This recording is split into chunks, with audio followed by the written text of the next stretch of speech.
We have the EHEDG membership offerings, the guidelines, the training and the certification offerings. But wouldn't it be great if we could also learn from each other's mistakes? Well, the upcoming EHEDG Connects online webinar is promising to do just that, to spill the beans without naming and shaming, by the way.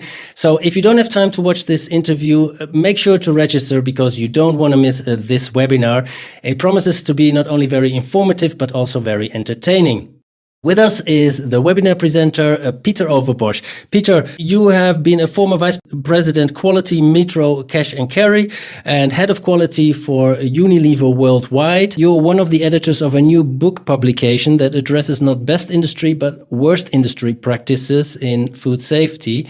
And your webinar is based on that book. The other two authors are Huub Lelieveld, the former EHEDG president, one of the founding fathers of this EHEDG community, and Yasmine Motarjemi. She was formerly affiliated with Nestlé and with the World Health Organization.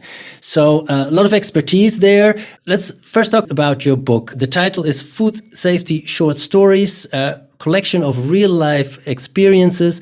What kind of short stories are in the book? The book contains something like a little less than 90 stories. And most of them are about things that didn't go quite as planned in food safety management. And there are multiple reasons why things didn't go that well. And partly it was technical problems, partly it was procedural problems, but have also been misunderstandings. And sometimes you could say that there was a lack of food safety culture involved.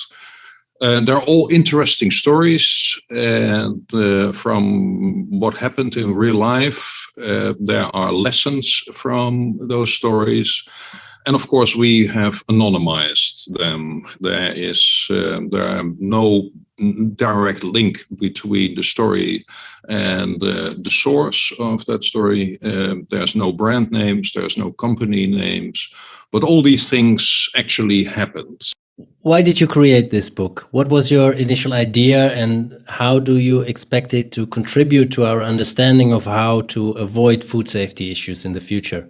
The idea is that existing books tell us what needs to be done for food safety, but it doesn't have the good stories of what happens when, things are not all that well organized or things simply go wrong.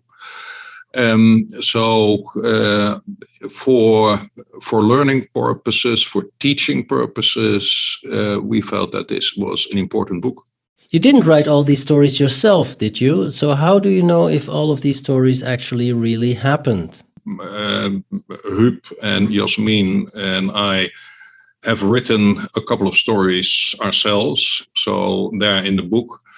And initially, of course, we reached out to potential auditors that we have had some connection with. There are also people that reacted to an invitation that we didn't know, but we've been in contact with quite a number of them. And as I said, quite a number of them we knew already. And we haven't been there to check all these stories, but I think we have good reason to believe that it happened as people wrote them, and then of course we had to edit them and put them in the book. Well, some of these stories will be addressed in your webinar, but can you maybe give us one little example right now? There's one story that tells about problems that people had with beef that has been, you could almost say smoked over open fire from burned car tires. And then people find out that that is probably not very good.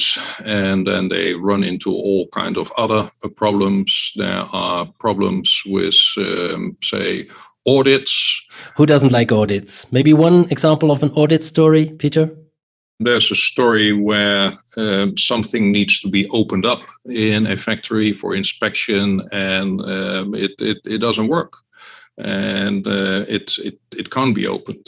And then the factory manager, once the auditor has given up on that and said, well, if it can't be opened, then the conclusion is simply that people have never looked in there, never cleaned there, and so on. And then after he start walking away, looks back and see that the factory manager is trying furiously to open it again and says, well, it didn't come apart that hard yesterday, thereby suggesting that yesterday it was opened. But I think the auditor there rightfully concluded that, well, it didn't come apart that hard yesterday, didn't come apart at all yesterday, and not the day before, and probably not 6 months before. There are 7 chapters in your book. I'm sure you cannot cover them all in the webinar, but one of them intrigued me. It's about food safety and whistleblowing. Why did you include that chapter in your book? Because in some of these cases, nothing worked in terms of trying to address issues within the company, and then things ended up being communicated through a whistleblower. Then there is a chapter on communication, education, and information and misinformation. There is incident investigations and management. There is hazard and risk assessment. There is hygienic design and cleaning. There is auditing. There is hygiene, pests and contamination, food fraud and counterfeiting. And the last chapter is dangerous products, and then between brackets, or are they? Are they? We will see in the upcoming EHEDG Connects webinar with Peter Overbosch. And let's hope that in the Q&A session afterwards, people might even open up. And we all know that these things happen in the food industry. So, Peter, is the bottom line message that we should stop feeling too ashamed about our failures and start sharing them and start learning from each other's mistakes? That is the whole purpose here, because it really isn't helpful, and it doesn't. I think it's not good for any reasonable purpose to try and guess who was involved and when it actually happened and where it happened. And so the main thing is that we learn from these things, and that you recognize what went wrong, why it went wrong, and we can discuss what can be done to prevent these things moving forward. Peter, thank you very much for this interview. We're obviously looking forward to be in the webinar soon. Thank you. Happy to do it.